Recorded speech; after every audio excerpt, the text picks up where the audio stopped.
तुमच्या रोजच्या जगण्यातली विस्मयकारक माहिती जी ठरणारे तुमच्यासाठी महत्त्वाची. ऐका साम टीव्हीचा आज स्पेशल पॉडकास्ट, जे तुमच्यासाठी महत्त्वाचं तेच आमच्यासाठीही. आणि आता बातमी कर्मचाऱ्यांचं टेन्शन वाढवणारी. माणसाचं काम सोपं करण्यासाठी AI तंत्रज्ञान तयार करण्यात आलं. मात्र आता हेच AI तंत्रज्ञान कर्मचाऱ्यांच्या मुळावर उठलंय. डेलमधील 12,500 कर्मचाऱ्यांची नोकरी AI मुळे गेली आहे. AIचा कर्मचाऱ्यांना नेमका कसा धोका निर्माण झाला त्याचा आढावा घेतलाय सामच्या या खास रिपोर्टमध्ये. तुमची नोकरी धोक्यात?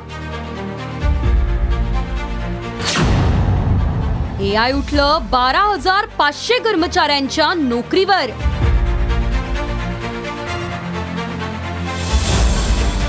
AI ने वाढवलं कर्मचाऱ्यांचं टेन्शन.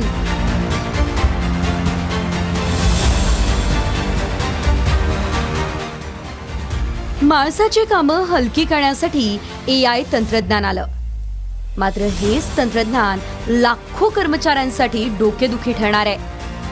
याच AI तंत्रज्ञानाचा पहिला फटका कम्प्युटर आणि लॅपटॉप बनवणाऱ्या डेल कंपनीच्या 12,500 कर्मचाऱ्यांना बसलाय आणि त्यांच्या नोकरीवर कुऱ्हाड कोसळली आहे. डेल AI आधारित सेल्स युनिट बनवणार आहे. त्याचा फटका कर्मचाऱ्यांना बसणार आहे. AI ऑटोमेशन आणि रिपिटेशनच्या कर्मचाऱ्यांना रिप्लेस करू शकतं. त्यामुळे नोकऱ्या जाण्याचा धोकाही वाढलाय.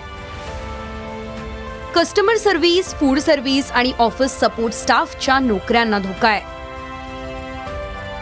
2030 पर्यंत कोट्यवधी लोकांच्या नोकरीवर कुऱ्हाड कोसळण्याचा अंदाज आहे. कमी पगार असलेल्या कर्मचाऱ्यांना याचा सर्वात जास्त फटका बसण्याची दाट शक्यता आहे. कम्प्युटर आणि लॅपटॉप बनवणाऱ्या डेल कंपनीने आपल्या कर्मचाऱ्यांचं पुनर्गठन करणार असं जाहीर केलं. त्यामुळे कंपनीच्या 10% कर्मचाऱ्यांच्या नोकरीवर गदा येणार असल्याची माहिती समोर आली. तर जगभरात आर्टिफिशियल इंटेलिजन्समुळे लाखो नोकऱ्यांवर गंडांतर येण्याचा अंदाज तज्ज्ञांनी वर्तवला. त्यामुळे या AI मुळे नोकरी जाण्याची शक्यता असल्यानं टेन्शन वाढलं असलं तरी तुम्ही AI तंत्रज्ञानासोबत स्वतःला बदलून अपग्रेड होणं महत्त्वाचं आहे. ब्युरो रिपोर्ट, साम टीव्ही न्यूज. या एपिसोडमधून मिळालेली माहिती कशी वाटली हे आम्हाला कमेंट्समध्ये नक्की कळवा. आणि रोज ऐका बिंचपॉट ॲपवर किंवा तुमच्या आवडत्या पॉडकास्ट प्लॅटफॉर्मवर साम टीव्ही आज स्पेशल पॉडकास्ट. आणि हो, आम्ही यूट्यूबवर पण साम टीव्ही या नावानं आहोत. तिथे आम्हाला नक्की लाईक आणि सबस्क्राईब करा.